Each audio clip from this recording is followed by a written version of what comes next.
Mi hijo Miguel me miró con esos ojos fríos que ya no reconozco y me dijo las palabras que jamás pensé escuchar en mi propia casa.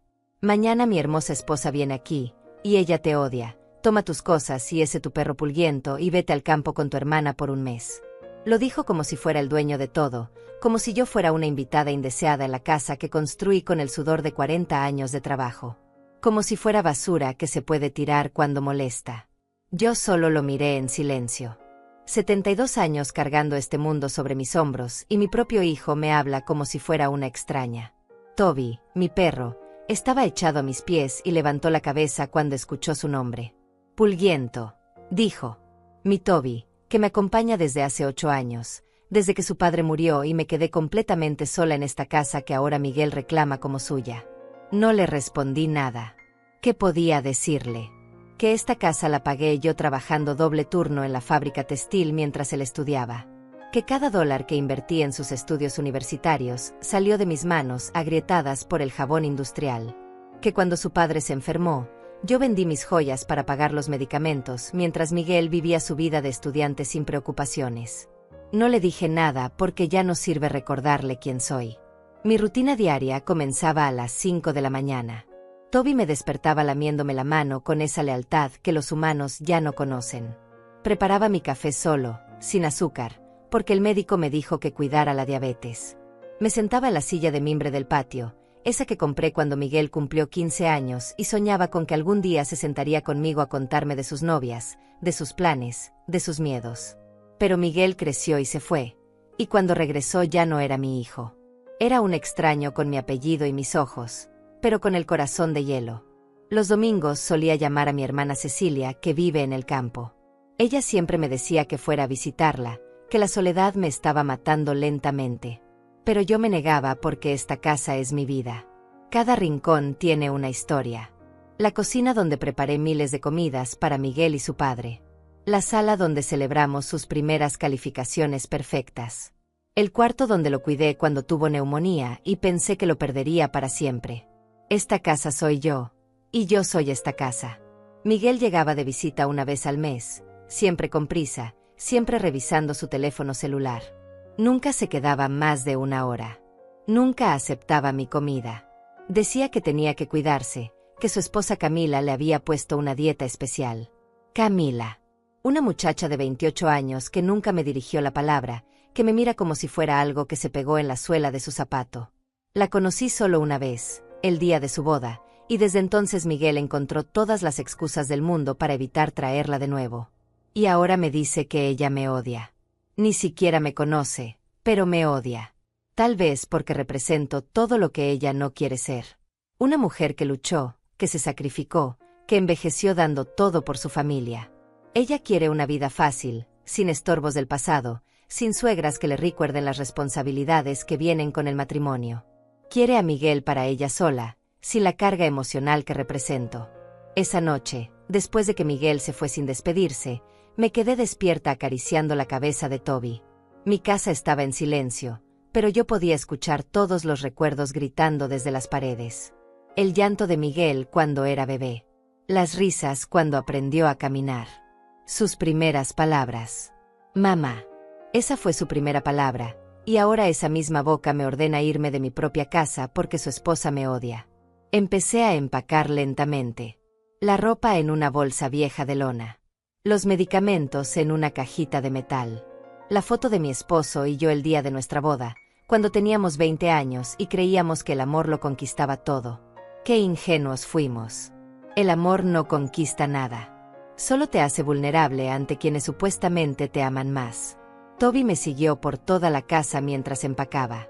Sus ojos marrones me miraban con esa tristeza que solo los perros saben expresar. Él sabía que algo estaba mal. Los animales siempre saben.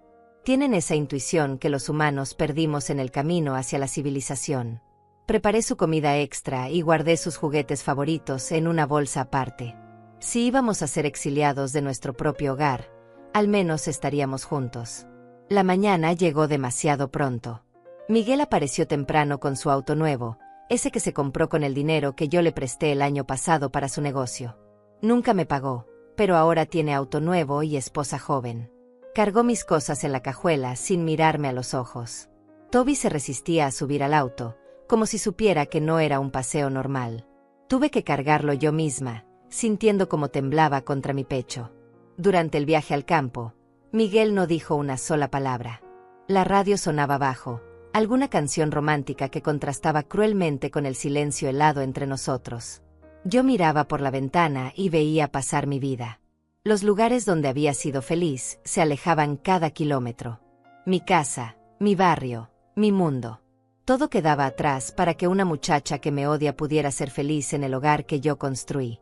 Cuando llegamos a casa de mi hermana Cecilia en el campo, Miguel ni siquiera bajó del auto para saludarla. Solo abrió la cajuela, dejó mis cosas en el suelo polvoriento y se fue sin despedirse. Ni un abrazo, ni un beso en la frente como hacía cuando era niño. Nada. Solo el sonido de su auto alejándose por el camino de tierra mientras Toby y yo nos quedamos ahí parados, como refugiados de guerra en nuestra propia familia. Cecilia me abrazó sin hacer preguntas. Ella conocía a Miguel desde que nació, lo había visto crecer, lo había querido como a un hijo propio porque nunca pudo tener hijos. Pero también había visto cómo cambió cuando se casó, cómo se volvió frío y calculador. Me ayudó a cargar mis cosas y preparó café mientras yo me sentaba en su cocina rústica, sintiendo el peso de 45 años de maternidad aplastándome el pecho. Las primeras noches en casa de Cecilia no pude dormir. Cada ruido me despertaba porque no era mi casa, no eran mis sonidos familiares. Toby tampoco dormía bien. Se quedaba despierto junto a la ventana, como esperando que alguien viniera por nosotros. Como esperando que Miguel regresara a disculparse y nos llevara de vuelta a casa. Pero los días pasaban y el teléfono no sonaba. Durante esas largas noches de insomnio, los recuerdos llegaban como oleadas de dolor. Recordaba cuando Miguel tenía 5 años y se enfermó de fiebre alta. Yo no tenía dinero para llevarlo al hospital privado, así que esperé 8 horas en la sala de emergencias del hospital público, cargándolo en mis brazos mientras deliraba. Vendí mi anillo de compromiso para pagar los medicamentos. $200 que necesitaba desesperadamente para que mi hijo viviera. Recordaba las noches que me quedé despierta cosiendo ropa ajena para ganar dinero extra.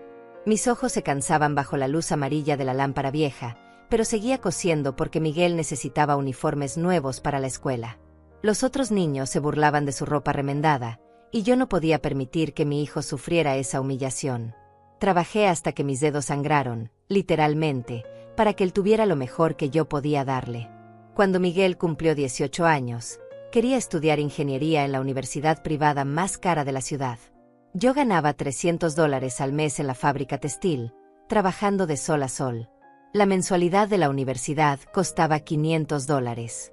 Matemáticamente imposible, pero yo encontré la manera. Trabajé turnos dobles, vendí mi televisor, mi radio, mis pocos muebles buenos. Comía una sola vez al día para que él pudiera estudiar sin preocupaciones. Su padre, mi esposo querido, murió cuando Miguel estaba en 3er año de universidad. Un infarto fulminante a los 52 años. Yo me quedé viuda y sola, pero no dejé que Miguel abandonara sus estudios para trabajar y ayudarme. Saqué un préstamo de $2,000 que me tomó 4 años pagar, pero él terminó su carrera. Se graduó con honores y yo estuve ahí en primera fila, llorando de orgullo mientras él recibía su diploma. Después de graduarse, Miguel consiguió un buen trabajo en una empresa constructora. Empezó a ganar más dinero en un mes de lo que yo ganaba en 3. Pero ya no venía a visitarme tan seguido. Estaba ocupado construyendo su nueva vida, su nueva imagen. Se mudó a un apartamento elegante en el centro de la ciudad y solo me llamaba los domingos. Conversaciones de 10 minutos donde me preguntaba cómo estaba, pero nunca escuchaba realmente la respuesta. Conoció a Camila en una fiesta de la empresa. Ella trabajaba como recepcionista y tenía esa belleza fría y artificial que tanto gusta a los hombres exitosos. Piernas largas, cabello rubio oxigenado, uñas perfectas que nunca habían tocado jabón industrial ni habían cosido ropa ajena hasta que los dedos sangraran. Era todo lo contrario a mí, y quizás por eso Miguel se enamoró tan perdidamente de ella. Cuando Miguel me presentó a Camila, yo traté de ser cariñosa. Le preparé mi mejor comida, limpié la casa hasta que brillara, me puse mi vestido menos viejo. Pero ella me miró como si fuera algo desagradable. No tocó mi comida, dijo que estaba a dieta. No se sentó en mis muebles viejos, prefirió quedarse de pie.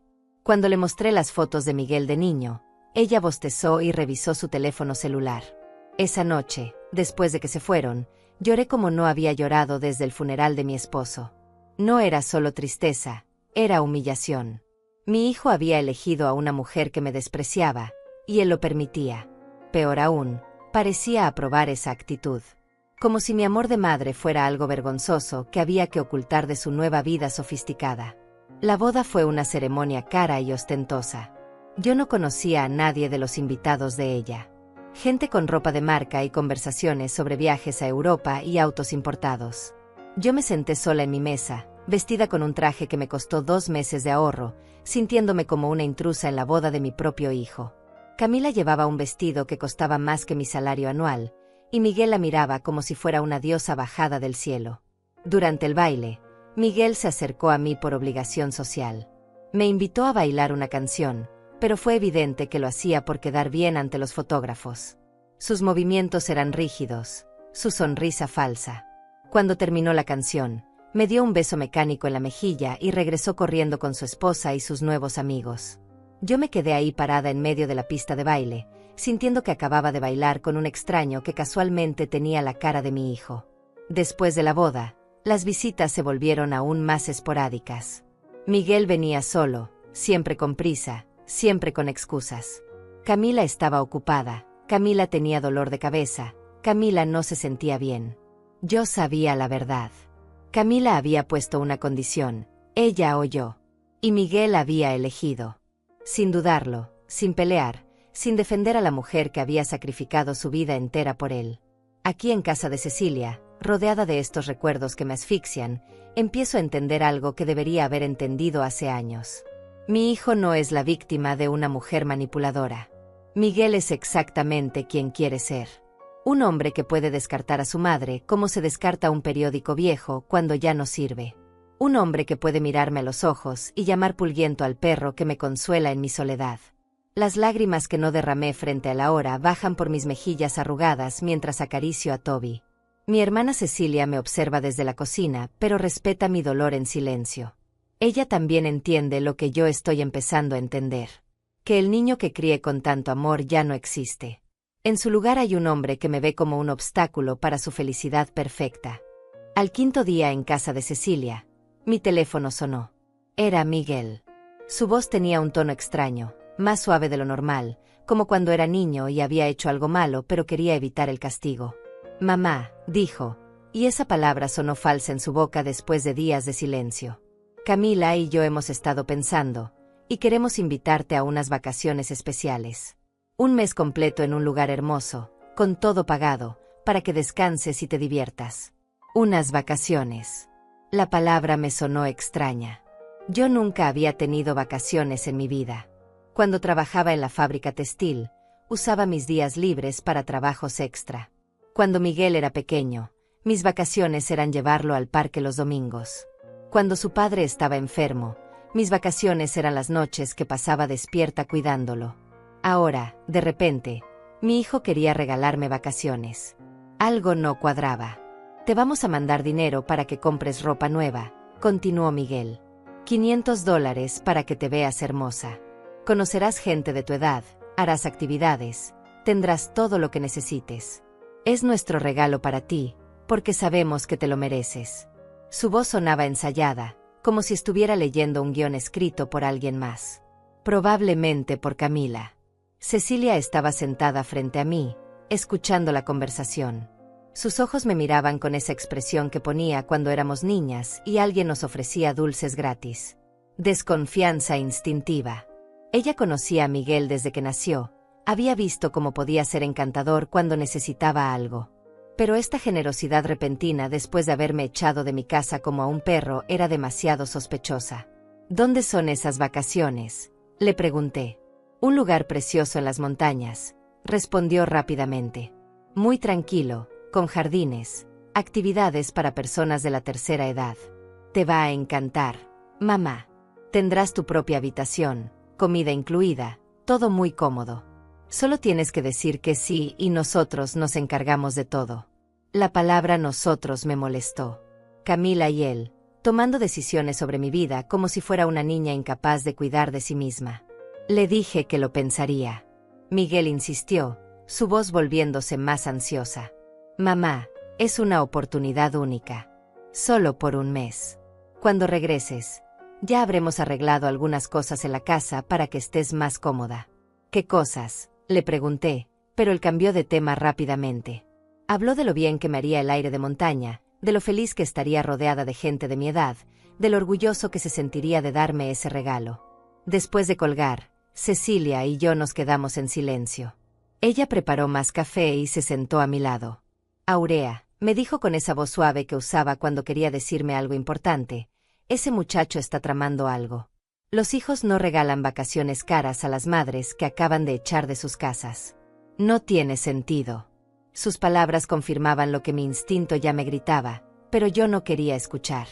Esa noche, mientras Cecilia dormía, me quedé despierta pensando. Caminé hasta la ventana de la cocina y miré las estrellas que aquí en el campo se ven más brillantes que en la ciudad. Toby se acercó y apoyó su cabeza en mi pierna. Sus ojos me miraban con esa lealtad incondicional que solo los animales saben dar. Al menos él no me traicionaría nunca por una mujer más joven. Al día siguiente, Miguel volvió a llamar. Esta vez su tono era más urgente. Mamá, necesito una respuesta. El lugar es muy solicitado y si no confirmo hoy, perdemos la reserva. $500 para ropa nueva, todos los gastos pagados, un mes de descanso total. ¿Qué más puedes pedir? Era como si estuviera vendiendo algo, y supongo que lo estaba. Me estaba vendiendo mi propia desaparición de su vida. Cecilia me hizo señas desde la cocina. Había estado escuchando desde la extensión del teléfono de su cuarto. Cuando colgué, me contó lo que había oído. Miguel había hecho otra llamada antes de hablar conmigo. Estaba hablando con alguien sobre papeles, sobre firmas, sobre hacer las cosas rápido antes de que yo regresara. Su voz era diferente en esa conversación, más fría, más calculadora. No era el hijo cariñoso que me ofrecía vacaciones. Era un hombre de negocios cerrando un trato. Esa tarde, decidí llamarlo de vuelta. Acepto las vacaciones, le dije. Su alivio fue tan evidente que casi pude sentirlo a través del teléfono. Perfecto, mamá. Mañana te mando el dinero y pasado mañana paso por ti. Ya está todo arreglado. Tendrás el mejor mes de tu vida, ya verás. Colgó rápidamente, como si temiera que yo cambiara de opinión. Cecilia me miró con preocupación. ¿Estás segura de esto?, me preguntó. Yo no estaba segura de nada, pero había algo que necesitaba averiguar. Si Miguel estaba planeando algo, yo quería saberlo. Si había una trampa, yo quería verla venir. A los 72 años, había aprendido que a veces la única manera de descubrir la verdad es caminar directamente hacia el peligro. El dinero llegó al día siguiente, como había prometido. $500 en efectivo, más de lo que yo gastaba en ropa en 2 años. Fui al pueblo con Cecilia a comprar algunas cosas básicas. En la tienda, mientras me probaba un vestido sencillo, escuché a 2 señoras hablando sobre un lugar en las montañas donde llevaban a los ancianos. Un lugar bonito, decían, pero muy difícil salir de ahí una vez que entrabas. Solo rumores, pero los rumores en pueblos pequeños a veces contienen más verdad que los periódicos. Esa noche empaqué mi ropa nueva y mis pocas pertenencias. Toby me observaba desde su cama improvisada, y yo podía jurar que sabía que algo malo estaba por pasar. Los animales tienen esa intuición que los humanos perdemos cuando nos civilizamos demasiado. Preparé una bolsa pequeña con sus cosas también. Si íbamos a enfrentar lo que sea que Miguel tenía planeado, lo haríamos juntos. Miguel llegó puntual, como siempre que tenía algo importante que hacer. Esta vez no vino solo. Traía a un hombre que no conocía, alguien fornido y callado que se quedó esperando en el auto. Me presentó como su socio, pero no dio nombres. Cecilia salió a despedirme y abrazó a Miguel como lo había hecho 1000 veces cuando era niño. Cuida a tu madre, le dijo con esa autoridad de tía que había ganado a través de los años. Él asintió, pero sus ojos evitaban los de ella. Durante el viaje, Miguel estaba extrañamente conversador. Me hablaba de lo bien que me haría el descanso, de lo feliz que estaría Camila cuando supiera que yo estaba cómoda y contenta. Mencionó que mientras yo estuviera fuera, iban a hacer algunas reparaciones en la casa. Cosas necesarias que llevaban tiempo posponiendo. Le pregunté qué tipo de reparaciones, pero sus respuestas eran vagas.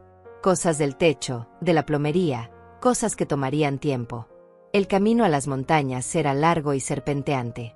Toby se mareó varias veces y tuve que pedirle a Miguel que parara para que el pobre animal pudiera recuperarse. Cada vez que parábamos, Miguel revisaba su reloj con impaciencia.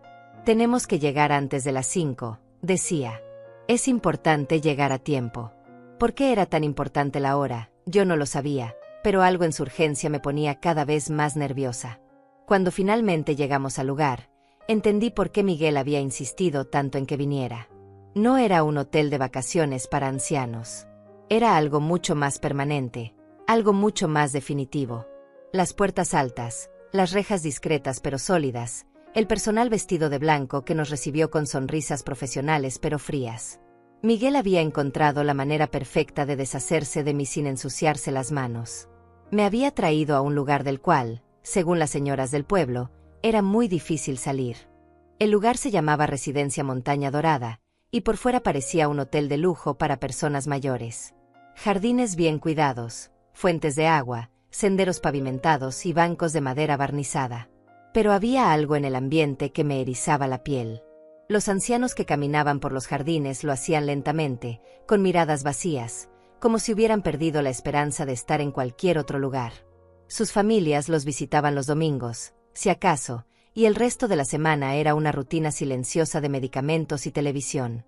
Miguel me acompañó hasta la recepción, donde una mujer de mediana edad con sonrisa congelada nos esperaba con papeles preparados. Señora Correa, qué gusto tenerla con nosotros. Su hijo nos ha contado tanto de usted. Tenemos todo listo para su estadía. Solo necesitamos que firme algunos documentos de rutina para la administración. Los papeles estaban escritos en letra pequeña, términos médicos y legales que yo no entendía completamente, pero Miguel me urgía a firmar rápidamente. Son solo formalidades, mamá, me decía mientras señalaba dónde debía poner mi nombre. Procedimientos estándar para todos los huéspedes. Pero cuando intenté leer más detenidamente, él me distrajo hablando de lo hermosa que era mi habitación, de las actividades que podría hacer, de lo bien que me alimentarían. Su mano temblaba ligeramente cuando me entregaba la pluma, y ese temblor me confirmó lo que ya sospechaba. Esto no eran vacaciones. Esto era algo permanente. Mi habitación estaba en el segundo piso, pequeña pero cómoda, con vista a los jardines. Tenía una cama individual, un armario, una mesa pequeña y un baño privado. Parecía una habitación de hotel, excepto por un detalle que me heló la sangre: las ventanas no se abrían completamente. Solo una abertura pequeña en la parte superior, insuficiente para que una persona pudiera salir. Para ventilación, me explicó la recepcionista, por seguridad de nuestros residentes. Miguel me ayudó a desempacar mis pocas pertenencias con una eficiencia que me pareció sospechosa. Conocía exactamente dónde colocar cada cosa, como si hubiera estado en esa habitación antes. Cuando saqué la cama de Toby, él frunció el ceño. Mamá, no estoy seguro de que permitan mascotas aquí. Tendríamos que preguntar a la administración. Pero Toby viene conmigo, le dije firmemente. Fue la única vez durante todo el día que vi un destello de molestia real en sus ojos. La cena era a las 6 en punto en el comedor principal. Miguel se despidió antes de esa hora, alegando que tenía que regresar a la ciudad para el trabajo. Me dio un beso mecánico en la mejilla y me prometió que me llamaría todos los días. Pero había algo definitivo en su despedida, como si supiera que no me vería pronto. Como si este lugar fuera el final de nuestra relación, no un paréntesis temporal en nuestras vidas. En el comedor conocí a otros residentes. Estaba Mariana, una señora de 80 años cuyos hijos la habían internado después de que vendió su casa para pagar las deudas de juego de su nieto. Estaba Joel, un hombre de 75 años que había firmado los papeles creyendo que era un contrato de alquiler temporal, pero después descubrió que había transferido la custodia legal de sus finanzas a sus hijos. Todas historias similares a la mía. Familias que habían encontrado maneras elegantes de deshacerse de sus ancianos inconvenientes. Esa primera noche no pude dormir. Toby tampoco estaba tranquilo. Se quedaba junto a la puerta, olisqueando y gimiendo suavemente. Los sonidos de la residencia eran diferentes a los de mi casa. Pasos de enfermeras en el pasillo, El zumbido constante del aire acondicionado, el llanto ocasional de algún residente que soñaba con su hogar perdido. Todo me recordaba que ya no estaba en mi mundo, sino en un lugar diseñado para contenerme. Al segundo día, intenté llamar a Cecilia desde el teléfono de mi habitación, pero la línea estaba bloqueada para llamadas de larga distancia. En la recepción me dijeron que podía hacer llamadas locales solamente, y que para llamadas fuera de la ciudad necesitaba autorización especial. ¿Qué tipo de hotel requiere autorización para usar el teléfono?, les pregunté, pero la respuesta fue siempre la misma sonrisa profesional y excusas sobre políticas de seguridad. El tercer día, decidí explorar los jardines con Toby. Caminamos hasta el perímetro de la propiedad y descubrí que toda la residencia estaba rodeada por una cerca alta, discretamente oculta detrás de arbustos ornamentales. Las puertas principales tenían guardias de seguridad las 24 horas, supuestamente para proteger a los residentes, pero yo empezaba a entender que también servían para evitar que alguien se fuera sin autorización. No era una prisión, pero tampoco era libertad. Durante las actividades grupales, escuché más historias que confirmaban mis sospechas. Residentes que habían llegado por periodos cortos y llevaban meses sin poder salir. Familias que habían usado la firma de documentos médicos para obtener poder legal sobre las propiedades de sus padres. Hijos que visitaban una vez al mes con sonrisas falsas y promesas de que pronto podrían regresar a casa, promesas que nunca se cumplían. Miguel me llamó al cuarto día, tal como había prometido. Su voz sonaba alegre y relajada. ¿Cómo están las vacaciones, mamá? ¿Te está gustando el lugar? ¿Están cuidándote bien? Le dije que estaba bien, pero que extrañaba mi casa y quería saber cuándo podría regresar. Las reparaciones están tomando más tiempo de lo esperado, respondió vagamente. Pero no te preocupes, estás en el mejor lugar posible. Cuando colgué, sus palabras resonaron en mi cabeza. El mejor lugar posible. No para mí, sino para él.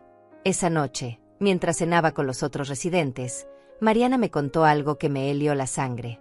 Había escuchado a las enfermeras hablando sobre nuevos ingresos permanentes. Personas cuyos familiares habían firmado contratos de cuidado a largo plazo sin consultar con los ancianos.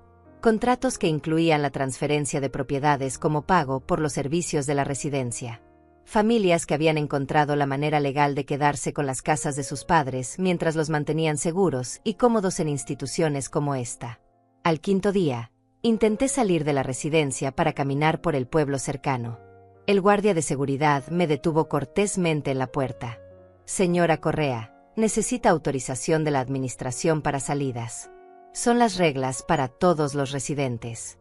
Cuando fui a la oficina administrativa, me dijeron que necesitaban el permiso por escrito de mi familiar responsable.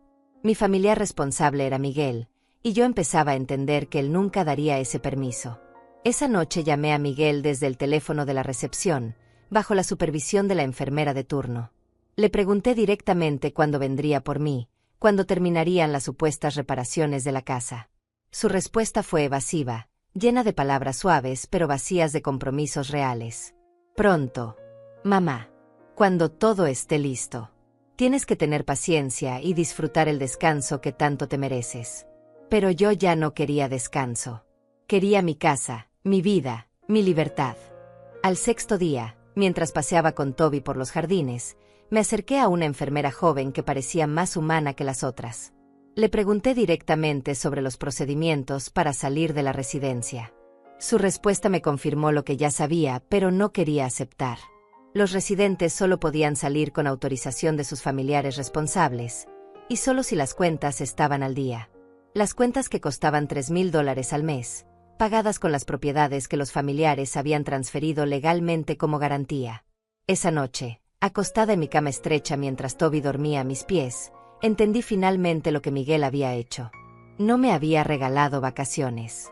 Me había vendido. Mi casa, mi libertad, mi dignidad. Todo a cambio de deshacerse de la madre inconveniente que avergonzaba a su esposa joven. Había usado mi amor de madre, mi confianza ciega en él, para convencerme de firmar mi propia condena.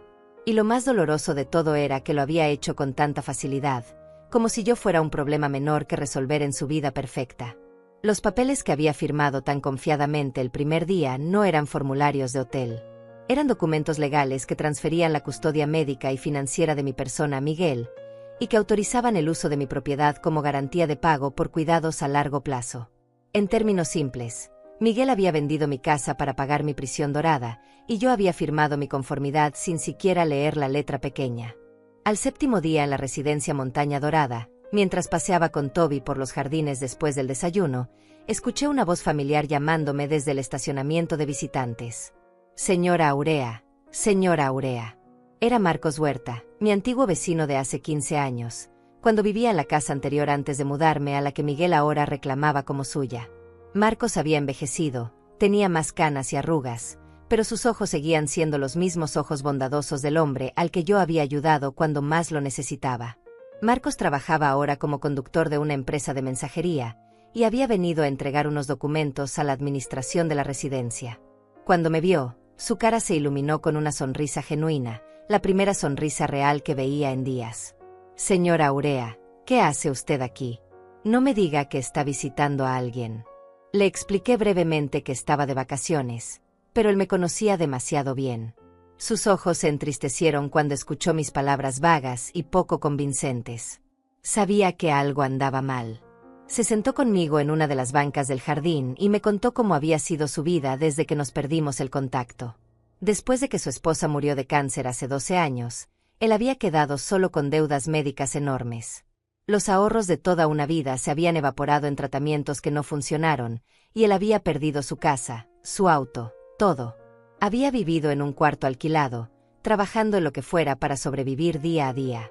Pero usted me salvó la vida, señora Aurea, me dijo con los ojos húmedos. Cuando yo no tenía ni para comer, usted aparecía en mi puerta con comida casera. Cuando me enfermé de neumonía y no tenía dinero para medicinas, usted vendió sus aretes de oro para comprarme los antibióticos. Cuando todos me daban la espalda porque no podía pagar mis deudas, usted me trataba con dignidad. Me recordó esos días, y yo había olvidado casi por completo esos pequeños gestos de humanidad que para mí eran naturales, pero que para él habían significado la diferencia entre vivir y morir. Marcos me contó que ahora tenía un trabajo estable como conductor, que había logrado alquilar un apartamento pequeño pero decente, y que siempre había querido encontrarme para agradecerme. Pero cuando fue a buscarme a mi antigua dirección, los nuevos inquilinos no sabían nada de mí. Había preguntado en el barrio, pero nadie tenía información sobre mi paradero. Encontrarme aquí, en esta residencia, le parecía una señal del destino, pero también le preocupaba profundamente. Señora Aurea, este lugar no es para vacaciones, me dijo con voz seria. Yo vengo aquí seguido a entregar documentos legales, contratos de ingreso permanente, papeles de transferencia de propiedades. Este es un asilo de lujo donde las familias internan a sus ancianos para quedarse con sus bienes.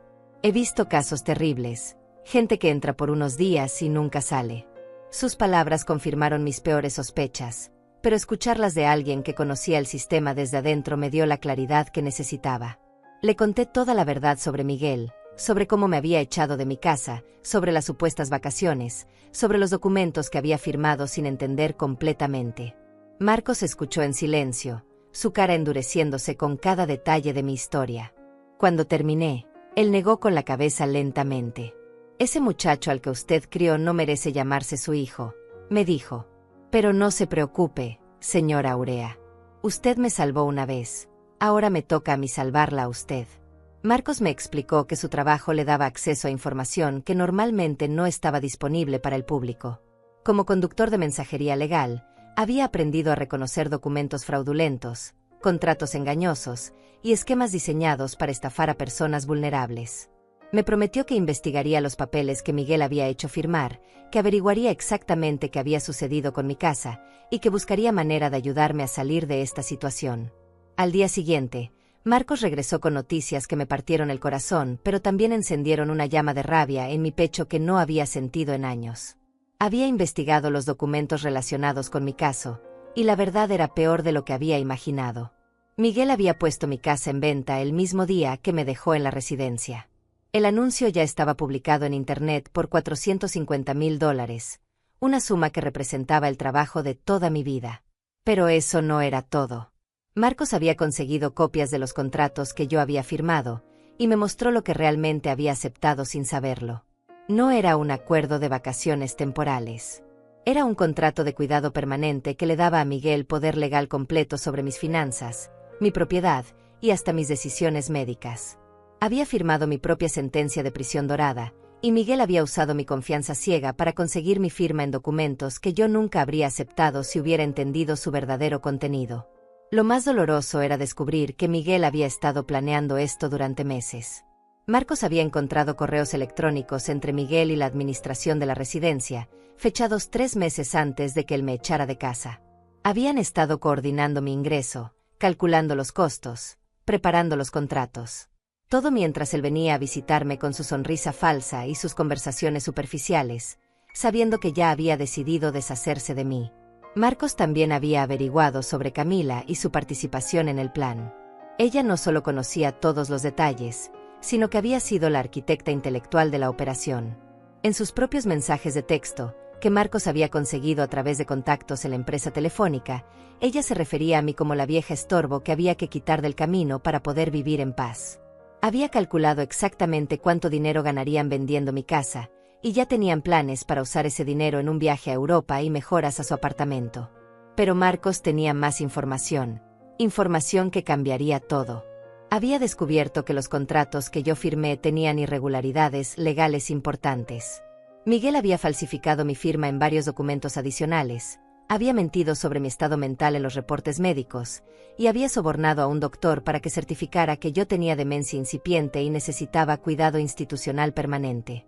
Todo estaba documentado en correos electrónicos que él pensaba que nadie más vería jamás. Señora Aurea, me dijo Marcos mientras me mostraba las copias de todos esos documentos, usted no solo tiene derecho a recuperar su libertad y su casa. También tiene derecho a ver a su hijo en la cárcel por fraude, falsificación de documentos y abuso de adulto mayor. Pero tenemos que actuar rápido, antes de que logren vender la propiedad y transferir el dinero a cuentas donde sea más difícil recuperarlo. Marcos había traído también el teléfono celular de su trabajo, y me permitió llamar a un abogado especializado en casos de abuso de ancianos. El abogado, después de escuchar mi historia y revisar los documentos que Marcos había conseguido, me confirmó que tenía un caso sólido no solo para anular todos los contratos, sino también para procesar penalmente a Miguel y Camila por conspiración, fraude y una docena de otros delitos. Pero necesitaba que yo actuara como protagonista de mi propia defensa, no como víctima pasiva. Esa noche, por primera vez desde que llegué a la residencia, dormí profundamente. Toby también parecía más tranquilo, como si sintiera que algo había cambiado en el ambiente. Ya no era una anciana confundida que había sido engañada por su propio hijo. Era una mujer de 72 años que había trabajado toda su vida, que había sacrificado todo por su familia, y que no iba a permitir que la trataran como basura desechable. Miguel había cometido un error fatal, había subestimado a la mujer que lo había criado. Al día siguiente, Marcos regresó con más noticias. Había hablado con varios otros familiares de residentes en situaciones similares, y había descubierto que la residencia Montaña Dorada estaba bajo investigación por parte de las autoridades estatales. Varios ancianos habían denunciado irregularidades, y había una investigación en curso sobre prácticas fraudulentas en la institución. Mi caso podía ser la evidencia adicional que las autoridades necesitaban para cerrar el lugar y procesar a los responsables. Pero lo más importante era que Marcos había conseguido la ayuda de una trabajadora social especializada en derechos de adultos mayores, y entre los dos habían preparado un plan para sacarme legalmente de la residencia y recuperar mi propiedad. No iba a ser fácil, y tomaría tiempo, pero por primera vez en días tenía esperanza real. No solo iba a salir de esta prisión dorada.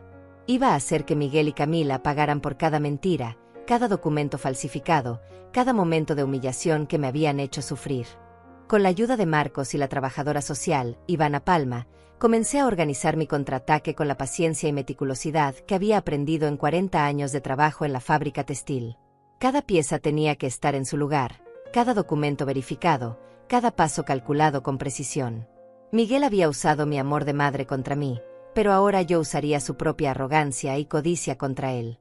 Ivana me explicó que tenía varias opciones legales, pero que la más efectiva sería demostrar que los contratos habían sido firmados bajo engaño y coerción. Los correos electrónicos que Marcos había conseguido eran evidencia perfecta de que Miguel había mentido sobre la naturaleza de mi estadía en la residencia. Pero necesitaba más pruebas, testimonios adicionales, y sobre todo, necesitaba documentar cada irregularidad que hubiera en mi expediente médico y legal. Durante los siguientes días, Mientras aparentaba ser la anciana resignada que todos esperaban ver, trabajé sistemáticamente para reunir evidencia. Con la ayuda de Marcos, quien podía entrar y salir de la residencia como conductor de mensajería, logré fotografiar documentos de mi expediente, grabar conversaciones con el personal administrativo y obtener copias de todos los contratos que había firmado. Cada papel, cada firma, cada fecha que no coincidía con la realidad se convirtió en otra pieza de evidencia contra Miguel. Ivana me enseñó a usar una pequeña grabadora digital que Marcos había comprado con su propio dinero. Era tan pequeña que cabía en el bolsillo de mi vestido, y tan silenciosa que nadie sospechaba cuando yo registraba las conversaciones. Grabé a la directora de la residencia admitiendo que Miguel había pagado extra para que aceleraran mi ingreso sin los procedimientos médicos normales. Grabé a las enfermeras hablando sobre cómo falsificaban reportes médicos para justificar internamientos permanentes. Grabé al médico de la institución confesando que nunca me había examinado realmente antes de firmar el certificado de demencia. Pero la evidencia más importante llegó cuando Marcos logró interceptar una llamada telefónica entre Miguel y Camila. Trabajando en el edificio de oficinas donde Miguel tenía su empresa, Marcos pudo acceder al sistema telefónico y grabar una conversación completa entre los dos conspiradores. En esa grabación, Miguel y Camila celebraban el éxito de su plan, hablaban de cómo usar el dinero de la venta de mi casa, y se reían de lo fácil que había sido engañar a la vieja estúpida que había firmado todo sin leer. Escuchar esa grabación fue como recibir una puñalada en el corazón, pero también fue liberador. Ya no tenía que preguntarme si había malinterpretado las intenciones de Miguel, si había sido demasiado suspicaz, si realmente me amaba pero había tomado decisiones equivocadas. La verdad estaba ahí, en su propia voz, riéndose de mi dolor con la mujer que había elegido por encima de la madre que lo había criado. Esa grabación se convirtió en el combustible que alimentó mi determinación de llevarlo hasta las últimas consecuencias. Ivana me ayudó a contactar con un abogado penalista especializado en casos de fraude y abuso de adultos mayores. Leandro Guevara era un hombre de 50 años que había dedicado su carrera a defender los derechos de personas como yo. Cuando le presenté toda la evidencia que habíamos reunido, sus ojos se iluminaron con la emoción de un cazador que acababa de encontrar la presa perfecta. Este es el caso más sólido de abuso de adulto mayor que he visto en 10 años, me dijo. Su hijo no solo va a devolver todo lo que robó, sino que va a pasar varios años en prisión. Pero Leandro me advirtió que el proceso legal sería largo y doloroso. Miguel contrataría abogados caros, intentaría desacreditar mi testimonio alegando demencia o manipulación por parte de terceros, y usaría todos los recursos a su disposición para evitar las consecuencias. También me dijo que debía prepararme emocionalmente para el hecho de que mi hijo lucharía contra mí en los tribunales con la misma crueldad que había mostrado al planear mi encierro. Ya no habría pretensiones de amor filial. Sería una guerra abierta entre nosotros. Mientras preparábamos la demanda, también trabajamos en asegurar mi libertad inmediata de la residencia. Ivana había contactado a las autoridades estatales que investigaban las prácticas fraudulentas del lugar, y mi caso se había convertido en parte de una investigación más amplia. Con las grabaciones y documentos que habíamos reunido, las autoridades tenían evidencia suficiente para ordenar mi liberación inmediata y anular todos los contratos que había firmado bajo engaño. Durante este tiempo, Miguel me llamaba regularmente, manteniendo la farsa de ser el hijo preocupado. Sus llamadas se habían vuelto más frecuentes y ansiosas, especialmente después de que algunos compradores potenciales comenzaran a hacer preguntas sobre la legalidad de la venta de mi casa. Yo respondía a sus llamadas con la misma voz cansada y resignada de siempre, dándole información falsa sobre mi estado de ánimo y mis actividades. Él creía que tenía todo bajo control, que su madre estaba seguramente guardada donde no podía causarle problemas. El día que decidí ejecutar mi plan, llamé a Miguel desde el teléfono de la residencia. Le dije que me sentía muy enferma, que necesitaba verlo urgentemente, que tenía cosas importantes que decirle antes de que fuera demasiado tarde. Mi voz sonaba débil y quebrada, exactamente como le esperaba escuchar de una anciana derrotada y enferma. Prometió venir al día siguiente, y yo pude escuchar el alivio en su voz. Probablemente pensaba que finalmente me había rendido completamente, que iba a pedirle perdón por ser una carga en su vida perfecta. Esa noche, Marcos trajo todas las copias de documentos que necesitaríamos para el proceso legal, organizadas en carpetas perfectamente etiquetadas. También trajo una maleta pequeña con mi ropa y las pocas pertenencias que quería conservar. Ivana había coordinado con las autoridades para que estuvieran presentes cuando Miguel llegara, no para arrestarlo inmediatamente, sino para presenciar oficialmente la anulación de los contratos y mi liberación de la residencia. Toby parecía sentir que algo importante estaba por suceder. Había estado más alerta durante los últimos días, y esa noche se quedó despierto junto a mí, como si fuera mi guardián personal. Acaricié su cabeza gris y le prometí que pronto estaríamos de vuelta en casa, en nuestra casa real, no en la prisión dorada que Miguel había elegido para mí. Mi perro había sido más leal en una semana que mi hijo en años. La mañana llegó clara y fría. Me levanté temprano, me bañé con cuidado, y me puse mi mejor vestido, el que había comprado con el dinero que Miguel me había dado para ropa nueva. Era irónicamente apropiado que usara su propio dinero para vestirme para su confrontación. Desayuné tranquilamente en el comedor, observando a los otros residentes que seguían atrapados en sus rutinas de comidas programadas y actividades supervisadas. Pronto yo ya no estaría entre ellos. Marcos llegó temprano, como habíamos planeado, trayendo los documentos finales que Leandro había preparado durante la noche. Ivana llegó poco después, acompañada por un investigador de la oficina del fiscal estatal y un oficial de policía que estaría presente como testigo oficial. Todos se posicionaron discretamente en la sala de visitas, esperando la llegada de Miguel. Yo me senté en mi silla habitual del jardín, con Toby a mis pies, aparentando ser la anciana enferma y derrotada que Miguel esperaba encontrar. Cuando vi el auto de Miguel entrando al estacionamiento, sentí una mezcla de tristeza y determinación que me sorprendió por su intensidad. Era la última vez que vería a mi hijo como la madre que había sacrificado todo por él. Después de hoy, él sería simplemente el hombre que había intentado robar mi vida y mi dignidad. Pero también era el momento en que recuperaría mi poder, mi voz, y mi derecho a vivir mis últimos años con la dignidad que me había ganado a través de décadas de trabajo y sacrificio. Miguel caminó hacia mí con esa sonrisa falsa que había perfeccionado durante meses de engaño. Llevaba flores baratas, probablemente compradas en una gasolinera, y su expresión era la de alguien que viene a visitar a un pariente enfermo por obligación social. No tenía idea de que estaba caminando directamente hacia la trampa que yo había preparado con la misma meticulosidad que él había usado para planear mi encierro. «Hola mamá», me dijo con voz suave y condescendiente. «¿Cómo te sientes? Traje flores para animarte». Se sentó en la banca junto a mí, y por un momento vi al niño que había sido, al hijo que había amado incondicionalmente. Pero ese niño había muerto hace tiempo, reemplazado por el hombre frío y calculador que ahora fingía preocupación mientras esperaba que yo muriera convenientemente en esta institución que él había elegido como mi tumba. «Me siento muy débil, Miguel», le dije con voz temblorosa mientras aceptaba las flores baratas que había comprado. «He estado pensando mucho en todo lo que ha pasado, en cómo llegué aquí, en las decisiones que tomé. Quería verte una vez más para agradecerte por cuidar de mí, por encontrar este lugar tan hermoso donde puedo pasar mis últimos días en paz». Sus ojos se iluminaron con alivio y satisfacción. Finalmente, pensaba él, su madre había aceptado su destino y estaba agradecida por la solución elegante que él había encontrado para deshacerse de ella. Miguel se relajó visiblemente, su postura se volvió más cómoda, y comenzó a hablarme con esa condescendencia paternalista que había desarrollado en los últimos meses. «Es lo mejor para ti, mamá. Este lugar tiene todo lo que necesitas, gente capacitada para cuidarte, actividades para mantenerte entretenida. Camila y yo podemos vivir tranquilos, sabiendo que estás bien atendida». Mencionó a Camila como si ella fuera una santa que se preocupaba por mi bienestar, cuando yo sabía por las grabaciones que ella había sido quien planificó cada detalle de mi encierro. «Sí, hijo, tienes razón», continué con mi actuación. «Pero hay algo que me preocupa, algo sobre los papeles que firmé cuando llegué. No entendí muy bien algunos términos, y me gustaría que me los explicaras otra vez». Sus ojos mostraron un destello de nerviosismo, pero rápidamente lo disimuló. «Eran solo formalidades, mamá. Papeles del seguro médico, autorizaciones para que el personal pueda cuidarte adecuadamente. Nada importante de lo que tengas que preocuparte».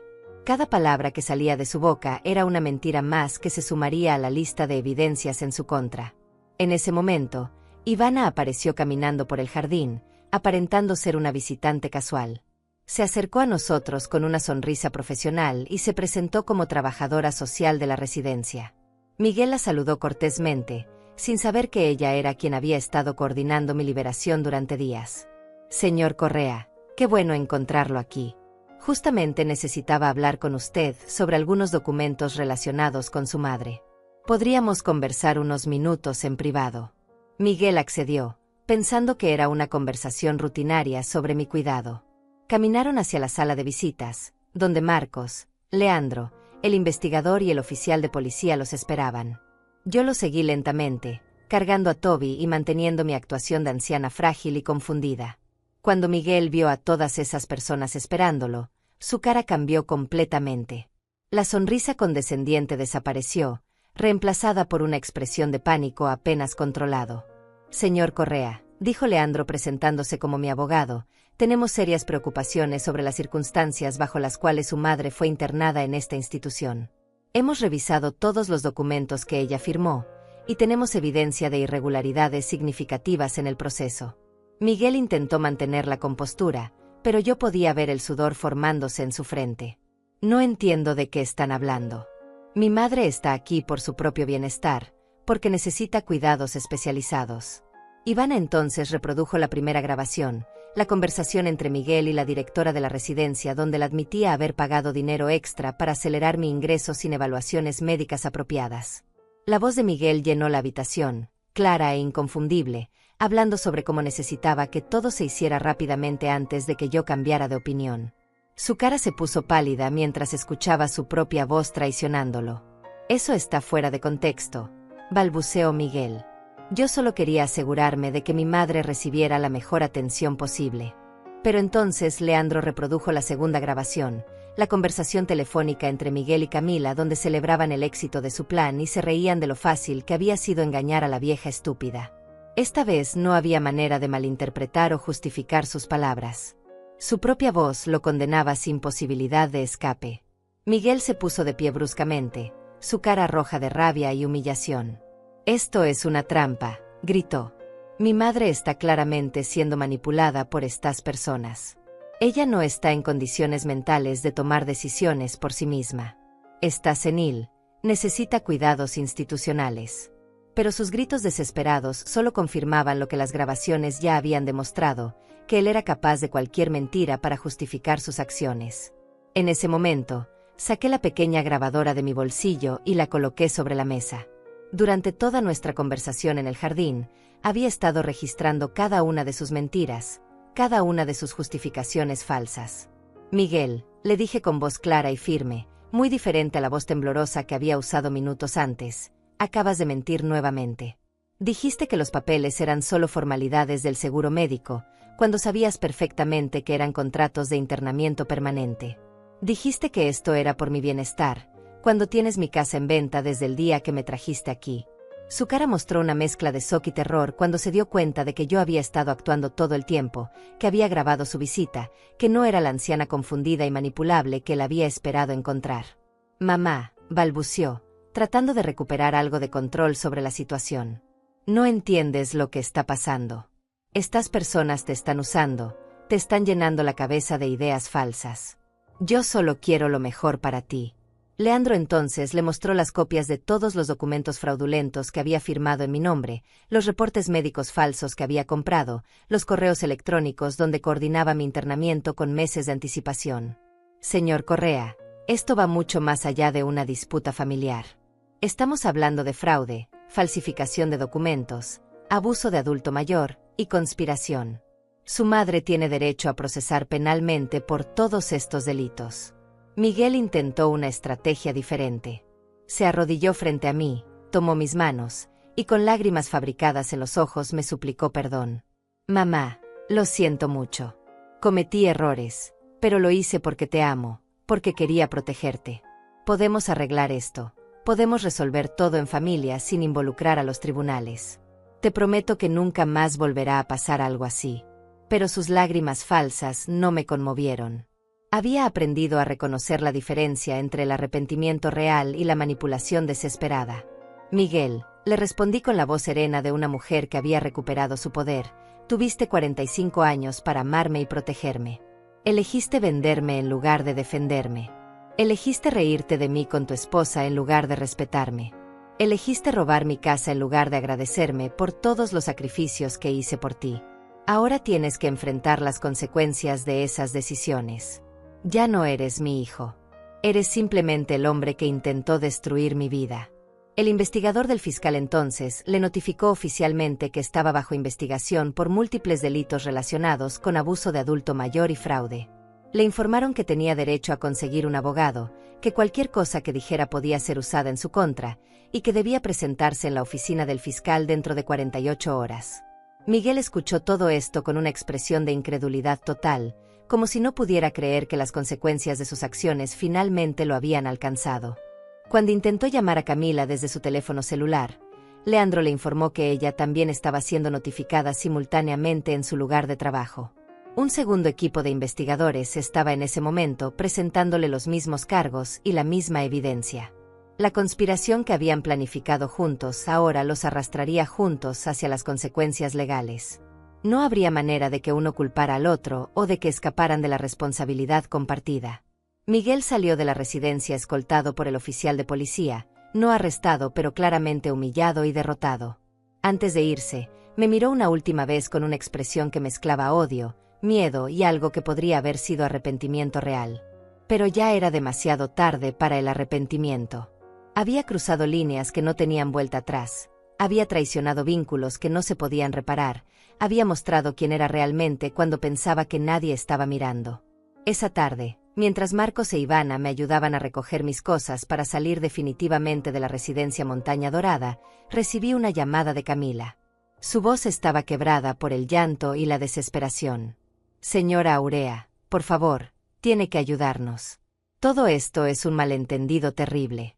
Miguel y yo la queremos mucho, nunca quisimos hacerle daño. Podemos devolver todo, podemos arreglar la situación, pero por favor no nos manda a la cárcel. Tenemos toda la vida por delante». Le respondí con la misma frialdad que ella había mostrado hacia mí durante años. «Camila, tú me odias sin conocerme, ¿recuerdas?». Esas fueron las palabras exactas que Miguel me dijo. Me odiabas tanto que convenció a mi propio hijo de deshacerse de mí como si fuera basura. Ahora que necesitas mi compasión, descubres que también yo puedo odiar. La diferencia es que mi odio está justificado por tus acciones, mientras que el tuyo era solo crueldad gratuita hacia una anciana que nunca te hizo daño. Las siguientes semanas fueron como ver caer fichas de dominó una tras otra.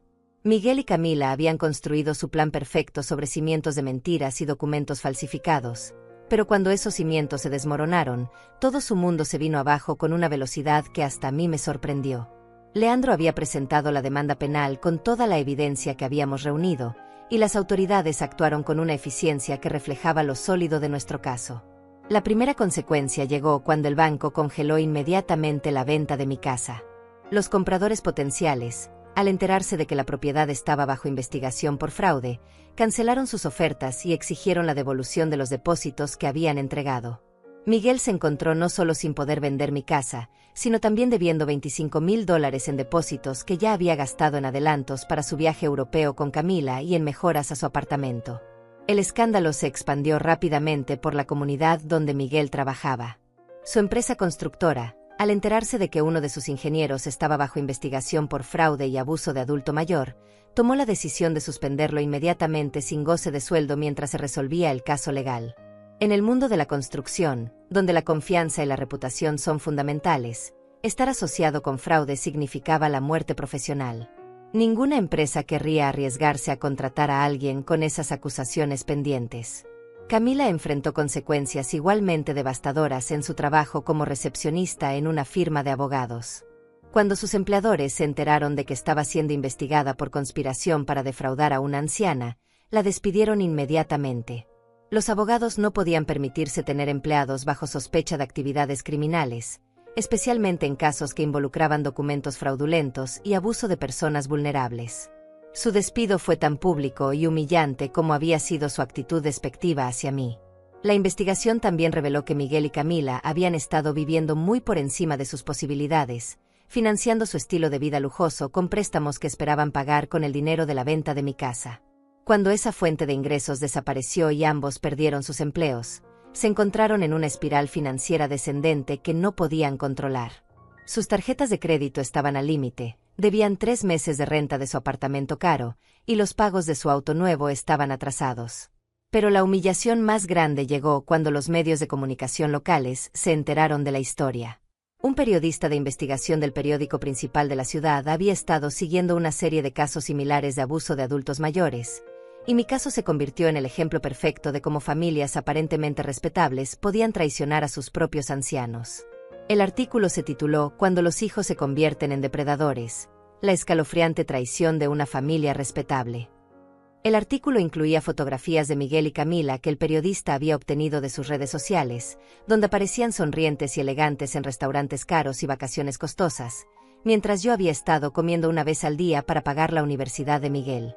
El contraste era devastadoramente claro: dos jóvenes codiciosos que habían decidido robar a la anciana que había hecho posible su educación y su estilo de vida.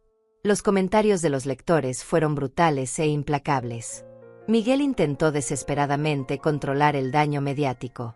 Contrató a un abogado defensor usando dinero que pidió prestado a sus amigos, y ese abogado intentó presentar mi caso como una manipulación de trabajadores sociales inescrupulosos que habían convencido a una anciana senil de denunciar a su familia amorosa. Pero la estrategia se desmoronó cuando Leandro presentó públicamente las grabaciones donde Miguel y Camila se reían de mí y planificaban usar el dinero de mi casa para sus placeres personales. La familia de Camila, que inicialmente había respaldado su versión de los eventos, comenzó a distanciarse cuando escucharon las grabaciones y leyeron los documentos del caso. Sus propios padres, al darse cuenta de la crueldad que su hija había mostrado hacia una anciana inocente, expresaron públicamente su vergüenza y su apoyo hacia mi situación. Su madre llegó incluso a contactar a Leandro para ofrecer testimonio sobre la personalidad manipuladora y codiciosa que Camila había mostrado desde joven. Miguel también perdió el apoyo de sus amigos y conocidos cuando la historia se hizo pública. Antiguos compañeros de universidad, colegas de trabajo y hasta vecinos de su edificio comenzaron a evitarlo abiertamente. En una comunidad latina donde el respeto a los padres y ancianos es fundamental, lo que Miguel había hecho era considerado imperdonable. Se había convertido en un paria social, alguien cuyo nombre era sinónimo de traición familiar y codicia despiadada. La situación se volvió aún más desesperada cuando los acreedores comenzaron a perseguir a Miguel y Camila por las deudas que no podían pagar. El banco amenazó con embargar su auto, el propietario del apartamento inició procedimientos de desalojo, y las compañías de tarjetas de crédito comenzaron a llamar constantemente exigiendo pagos que ellos no podían hacer. Su vida perfecta y lujosa se había convertido en una pesadilla financiera de la cual no podían escapar. Camila intentó varias veces contactarme durante esas semanas, cada llamada más desesperada que la anterior. En una ocasión llegó hasta mi casa, que ya había recuperado gracias a la anulación de los contratos fraudulentos, y se arrodilló en mi puerta suplicando perdón. Sus lágrimas eran reales esta vez, pero yo sabía que era el llanto de alguien que se lamenta por las consecuencias de sus acciones, no por el daño que había causado. Le cerré la puerta en la cara sin decir una palabra. Miguel también intentó acercarse a mí a través de intermediarios. Le pidió a mi hermana Cecilia que intercediera por él, prometiendo que devolvería todo lo que había tomado y que buscaría ayuda psicológica para entender por qué había actuado tan cruelmente. Pero Cecilia, quien lo había querido como a un hijo propio, le respondió que algunas traiciones son tan profundas que no tienen perdón posible. Que había traicionado no solo a su madre, sino a todos los valores familiares que ella le había enseñado.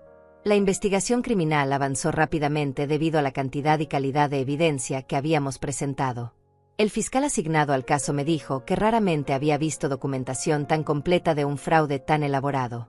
Los correos electrónicos, las grabaciones, los documentos falsificados y los testimonios de múltiples testigos creaban un caso que era prácticamente imposible de defender. Miguel y Camila enfrentaban la posibilidad real de varios años de prisión. Durante este tiempo, yo había regresado a mi casa y estaba reconstruyendo mi vida con la ayuda de Marcos e Ivana, quienes se habían convertido en mi nueva familia elegida. Toby había recuperado su alegría, corriendo libremente por el patio que conocía como su hogar verdadero. Yo había cambiado todas las cerraduras, había instalado un sistema de seguridad y había hecho modificaciones legales para asegurarme de que nunca más nadie pudiera usar mi confianza contra mí de esa manera. El juicio penal estaba programado para comenzar en 2 meses. Pero Leandro me había advertido que Miguel y Camila probablemente intentarían negociar un acuerdo antes de llegar a ese punto. Enfrentar un juicio público donde toda su crueldad y codicia sería expuesta ante un jurado era algo que sus abogados querían evitar a toda costa. Pero yo había decidido que no habría acuerdos fáciles. Quería que enfrentaran todas las consecuencias de sus decisiones, tal como yo había tenido que enfrentar las consecuencias de confiar en ellos. La última vez que supe de Miguel fue a través de Leandro, quien me informó que había sido hospitalizado por un ataque de ansiedad severa. La presión de la investigación criminal, la pérdida de su trabajo, las deudas acumuladas y el rechazo social habían quebrado su salud mental. Pero incluso recibiendo esa noticia, no sentí compasión por él. Recordé todas las noches que yo había pasado despierta preocupándome por su futuro, trabajando turnos dobles para pagar su educación, sacrificando mi propia salud para asegurar la suya. Él había tenido 45 años de mi amor incondicional, y había elegido responder con traición calculada.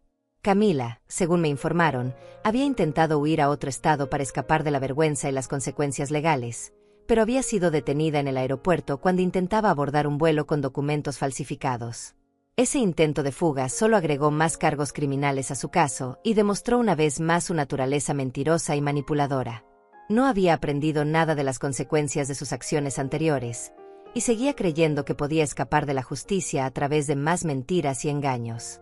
La rueda de la justicia giraba lentamente pero con determinación implacable, y Miguel y Camila estaban descubriendo que las acciones tienen consecuencias, especialmente cuando esas acciones involucran traicionar a las personas más vulnerables de la sociedad. Habían subestimado gravemente a la anciana que habían tratado de descartar como basura, y ahora estaban pagando el precio de esa arrogancia con la destrucción completa de las vidas que habían construido sobre la base de mi sufrimiento. 6 meses después del día que Miguel me echó de mi propia casa, estoy sentada en mi jardín renovado, tomando café matutino mientras Toby persigue mariposas entre las flores nuevas que planté la semana pasada. El sol de la mañana calienta mi rostro y por primera vez en años me siento completamente en paz. No es la paz de la resignación o el cansancio, sino la paz profunda de una mujer que recuperó su dignidad y su poder después de haber tocado fondo. El juicio terminó hace 3 semanas. Miguel fue sentenciado a 4 años de prisión por fraude, falsificación de documentos y abuso de adulto mayor. Camila recibió 3 años por conspiración y complicidad en todos los delitos. Ambos también deben pagarme una compensación de $200,000 por daños emocionales y financieros, dinero que probablemente nunca veré porque han perdido todo lo que tenían. Pero nunca se trató del dinero.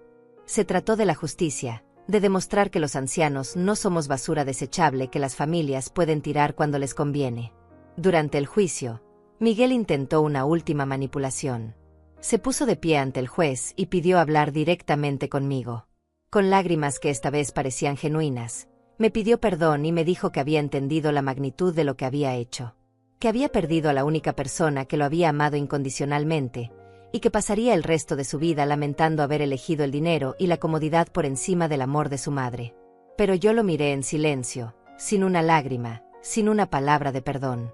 Algunas heridas son demasiado profundas para sanar, y algunas traiciones demasiado crueles para perdonar. Camila, por su parte, mantuvo su actitud desafiante hasta el final. Durante su testimonio intentó culpar a Miguel por todo, alegando que ella había sido manipulada y obligada a participar en el plan.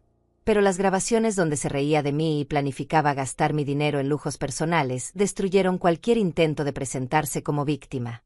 El juez fue particularmente duro con ella, comentando que había mostrado una crueldad especialmente despiadada hacia una anciana que nunca le había hecho daño. Después del juicio, varios medios de comunicación quisieron entrevistarme. Mi historia se había convertido en un símbolo de resistencia para adultos mayores en toda la región. Decidí hablar públicamente, no por fama o reconocimiento, sino porque quería que otros ancianos supieran que no tienen que aceptar el abuso de sus familias en silencio. Que tienen derechos, que tienen valor, y que nunca es demasiado tarde para defenderse de quienes los traicionan. Marcos se ha convertido en mucho más que un amigo. Es la familia que elegí después de que mi familia biológica me traicionara. Viene a visitarme 3 veces por semana, me ayuda con las compras pesadas, y hemos desarrollado una rutina de caminar juntos por las tardes mientras Toby explora el parque cercano. Él entiende el valor de la lealtad porque también fue traicionado por personas en las que confiaba. Juntos hemos construido una amistad basada en respeto mutuo y gratitud genuina. Ivana también se ha mantenido cerca. Su trabajo como defensora de derechos de adultos mayores la ha convertido en una especie de hija adoptiva. Me visita los domingos y siempre trae flores frescas del mercado. Hemos trabajado juntas en la creación de un programa educativo para enseñar a otros ancianos cómo reconocer las señales de abuso familiar y cómo protegerse legalmente. Mi experiencia se ha convertido en una herramienta para ayudar a otros que enfrentan situaciones similares. He usado parte del dinero que recuperé de la anulación de los contratos fraudulentos para hacer mejoras a mi casa. Instalé una cerca nueva, pinté todas las habitaciones con colores alegres, y convertí el cuarto que había sido de Miguel en un pequeño estudio donde escribo mis memorias. Cada habitación ha sido purificada de los recuerdos dolorosos y llenada con nueva vida. Esta casa vuelve a ser un hogar, no un museo de traiciones pasadas. Mi salud ha mejorado notablemente desde que salí de la residencia. El estrés de vivir en esa prisión dorada había afectado mi presión arterial y mi digestión, pero ahora que estoy de vuelta en mi ambiente natural, mi cuerpo ha recuperado su equilibrio. Cocino mis propias comidas, cuido mi pequeño jardín de vegetales, y mantengo una rutina de ejercicios ligeros que me hace sentir más fuerte y vital de lo que me había sentido en años. Toby también ha florecido desde nuestro regreso. Ha recuperado el peso que había perdido durante el estrés de nuestro exilio, y su pelaje brilla nuevamente con salud. Por las mañanas me despierta con la misma lealtad de siempre, pero ahora sus ojos no muestran la ansiedad que tenían en la residencia. Él sabe que estamos en casa para quedarnos, que nadie volverá a separarnos de nuestro lugar en el mundo. He establecido nuevas amistades en el barrio, mujeres de mi edad que han pasado por sus propias luchas con familias ingratas o hijos que las han decepcionado. Nos reunimos los miércoles para tomar café y compartir nuestras experiencias. No somos un grupo de víctimas lamentándose, sino un círculo de guerreras que han luchado por sus derechos y han salido victoriosas. Cada una tiene su historia de resistencia y recuperación. Legalmente, he tomado precauciones para asegurarme de que nunca más pueda ser vulnerable a este tipo de abuso. He creado un testamento blindado, he establecido un poder legal durable con 3 personas de confianza que deben estar de acuerdo unánimemente antes de tomar cualquier decisión sobre mi bienestar, y he registrado todos mis bienes de manera que requieren múltiples firmas para cualquier transacción. Miguel podrá salir de prisión algún día, pero nunca más tendrá acceso a mi vida o mis propiedades. Financieramente, estoy más segura de lo que había estado en años. Además de recuperar mi casa libre de cualquier gravamen fraudulento, he recibido una compensación del Estado por la investigación de la residencia Montaña Dorada, que fue cerrada permanentemente después de que se descubrieron múltiples casos de abusos similares al mío. He invertido este dinero conservadoramente para asegurar mi independencia económica durante mis años restantes.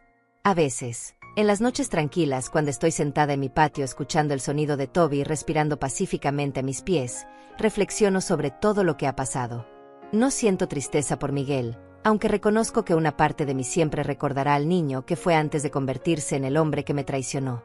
Siento pena por él, no porque esté en prisión, sino porque eligió destruir la única relación de amor incondicional que tenía en su vida por dinero y conveniencia social. He aprendido que el perdón no es algo que se le debe a quienes nos lastiman, sino algo que hacemos por nosotros mismos cuando estamos listos. Puede que algún día perdone a Miguel, no por él, sino por mi propia paz interior. Pero ese día no es hoy, y puede que nunca llegue. Y está bien así. Algunas traiciones son tan fundamentales que cambian para siempre la naturaleza de una relación, y reconocer esa realidad es tan válido como perdonar. Lo que más me enorgullece es que no permití que su traición me convirtiera en una víctima permanente. Podría haber aceptado mi destino en esa residencia, podría haber muerto allí sintiendo lástima de mí misma y lamentando la crueldad de mi hijo. En lugar de eso, elegí luchar. Elegí defender mi dignidad, reclamar mi poder, y demostrar que una mujer de 72 años puede ser tan feroz como cualquier guerrera cuando alguien intenta robar su vida. Mi historia se ha convertido en inspiración para otras mujeres de mi edad que enfrentan situaciones similares. Recibo cartas de ancianas de toda la región que me cuentan sus propias luchas con familias abusivas, y les respondo con consejos prácticos sobre recursos legales, organizaciones de apoyo y estrategias para protegerse. Mi dolor se ha transformado en propósito, mi experiencia en herramienta para ayudar a otros.